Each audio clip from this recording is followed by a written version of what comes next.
మన ప్రభు అయిన యేసుక్రీస్తు వారి నామం పేరిట ఈ వీడియో వీక్షిస్తున్న మీకు అందరికీ శుభాభివందనములు తెలియజేస్తున్నాను. సువార్త అంటే ఏంటి? What is the gospel?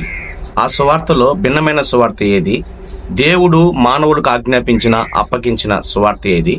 ఒక వ్యక్తి పరలోకానికి వెళ్ళాలంటే ఏ సువార్తను వినాలి? బైబిల్ గ్రంథంలో సువార్త అనే దాని కూర్చున్నటువంటి వివరణ ఏముంది అన్నది ఈ యొక్క వీడియోలో మనం చూసేటువంటి ప్రయత్నం చేద్దాం. ఇందులో 2 భాగాలు ఉంటాయి.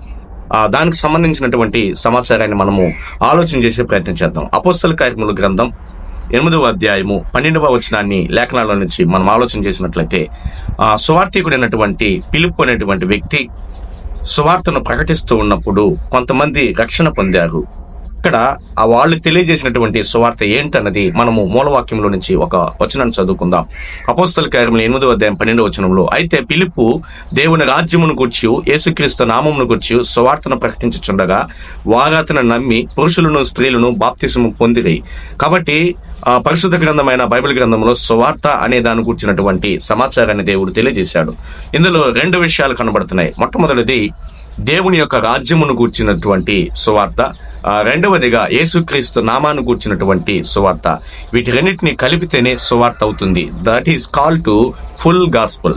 బైబిల్ గ్రంథంలో చెప్తున్నటువంటి పూర్తి సమాచారం ఏదైతే ఉందో, పూర్తి సువార్త, ఫుల్ గాస్పుల్ ఏదైతే ఉందో, అదే అపోస్తల కార్యము 8:12 వచనంలో చెప్తుంది.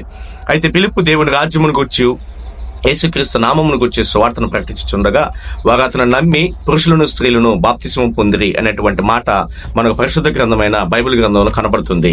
మరి ఇంతకీ ఈ యొక్క సువార్త అంటే ఏంటి అని మనం బైబిల్ గ్రంథంలో మనం ఆలోచన చేస్తే, మార్కు సువార్త 16వ అధ్యాయము 16వ వచనంలో ప్రభు అయిన యేసుక్రీస్తు వారు, మీరు సర్వలోకమునికి వెళ్లి సర్వ సృష్టికి సువార్తను ప్రకటించడి, నమ్మి బాప్తిసం పొందినోడు రక్షణ పొందును, నమ్మని వానికి శిక్ష విధించబడుతుంది అని అన్నాడు. ఇక్కడ స్ట్రాంగ్ గ్రీక్ వర్డ్ 2098, దీన్నే యూయాంగెల్ ఇయాన్ అనేటువంటి గ్రీకు పదము వాడబడింది. G2098. దీని యొక్క భావం ఏంటంటే good message, that's call to gospel. ఒక మంచి సువార్త అంటే మంచి వార్త అని బైబిల్ గ్రంథం చెబుతుంది. మరి ఇంతకీ ప్రపంచానికి మంచి వార్త ఏది అని మనం ఆలోచిస్తే, కొరింథీయులకు రాసిన మొదటి పత్రిక 15వ అధ్యాయము అపోస్తలుడైన పౌలు గారు సువార్తను గురించినటువంటి సమాచారాన్ని తెలియజేస్తున్నాడు. మరియు సహోదరులారా, నేను మీకు ప్రకటించిన సువార్తను మీకు తెలియపరచుచున్నాను, మీరు దానిని అంగీకరించితిరి, దాని అందే నిలిచి ఉన్నారు. మీ విశ్వాసము వ్యర్థమైతేనే గాని నేను ఏ ఉపదేశ రూపముగా సువార్త మీకు ప్రకటించుతున్నో ఆ ఉపదేశమును మీరు గట్టిగా పట్టుకుని ఉన్న ఎడల ఆ సువార్త వలనే మీరు రక్షణ పొందువారయ్యుందురు. నాకీయబడిన ఉపదేశమును మొదట. కాబట్టి సువార్త అనేది అప్పగించబడింది, ఉపదేశం అనేది అప్పగించబడింది.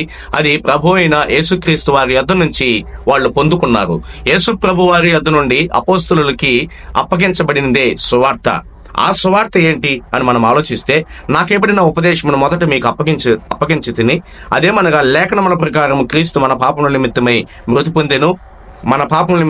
పొందెను, సమాధి చేయబడిను, లేఖనముల ప్రకారము 3వ దినమున లేపబడిను. కాబట్టి గాస్పుల్ అనే దానికి సువార్త, మంచి వార్త ఏంటి అనంటే, లేఖనాల ప్రకారం యేసు ప్రభు వారు భూమి మీదకి వచ్చారు, ఆయన మరణించారు, ఆయన సమాధి చేయబడ్డారు, తిరిగి 3వ దినాన లేపబడ్డారు. మరి ఒక వ్యక్తి యొక్క మరణ వార్త అన్నది గుడ్ న్యూస్, మంచి వార్త. ఎలా అవుతుంది అనంటే, మానవులమైన మనమందరం చనిపోతే, ఈ భూమి మీద పుట్టినటువంటి ప్రతి వ్యక్తి మరణిస్తే అది మంచి వార్త అని అంటారు. మరి ఎందుకు మంచి వార్త అవుతుంది అంటే, మొదటి అధ్యాయం 16వ వచనంలో, సువార్తను గూర్చి నేను సిగ్గుపడేవాడును కాను, ఏలే అనగా నమ్ము ప్రతివానికి, మొదట యూదునికి గ్రీసు దేశస్తునికి రక్షణ కలగచేయుటకు అది దేవుని శక్తి అయి ఉన్నది. కాబట్టి భూమి మీద ఉన్నటువంటి మానవులమైన మనందరి కోసం యేసు ప్రభు వారు మరణించారు, సమాధి చేయబడ్డారు, తిరిగి 3వ దినాన లేపబడ్డారు. అంటే మనలందరినీ రక్షించడానికి, పాపముల నుండి.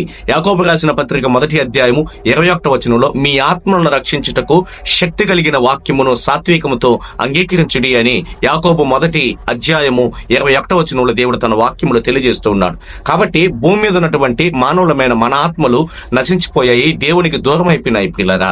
అలా దూరం అయిపోయినటువంటి, పాడైపోయిన, నశించిపోయిన మన ఆత్మలని తిరిగి దేవుని యొద్దకు చేర్చడానికి, పాపాల నుంచి విముక్తి విడుదల ఇవ్వడానికి ప్రభు యేసుక్రీస్తు వారు నీ కోసం నా కోసం భూమి మీదకి వచ్చి ఆయన సిలువలో తన ప్రాణాన్ని పెట్టి ఆ రక్తాన్ని చిందించి మరణించి సమాధి చేయబడి తిరిగి మూడో దినాన లేపబడ్డారు. ఆయన మరణాన్ని జయించి తిరిగి లేవడం వల్ల అది మన ఆత్మని రక్షించేటువంటి ఒక వార్త అయ్యున్నది. కాబట్టి యేసు ప్రభు వారి యొక్క మరణ వార్తని గుడ్ న్యూస్ అంటారు.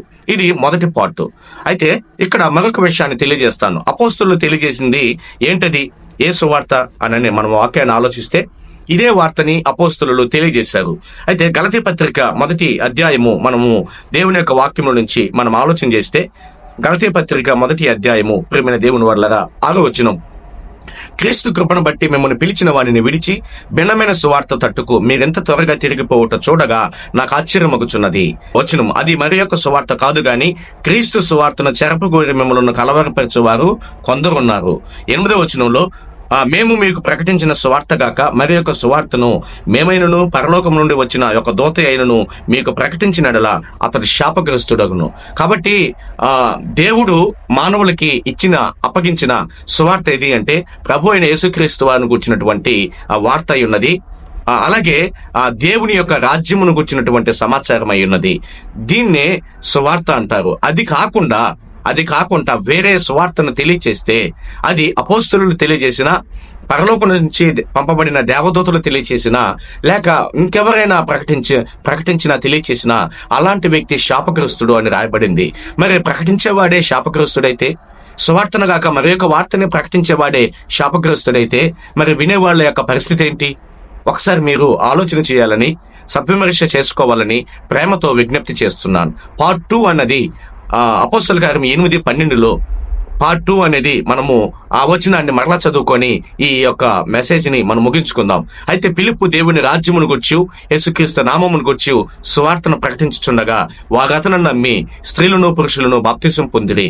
కాబట్టి సువార్త అంటే ఏంటంటే యేసు ప్రభును గూర్చినటువంటి వార్త, రెండవదిగా దేవుని రాజ్యమును గుర్చినటువంటి వార్త. ఈ రెండు కలిపితేనే సువార్త అవుతుంది. అదే పూర్తి సువార్త అవుతుంది. మరి నెక్స్ట్ ఎపిసోడ్ లో దేవుని రాజ్యము అన్నది దానియేలు గ్రంథం 2:44 ఒక ప్రవచనం ఉంది.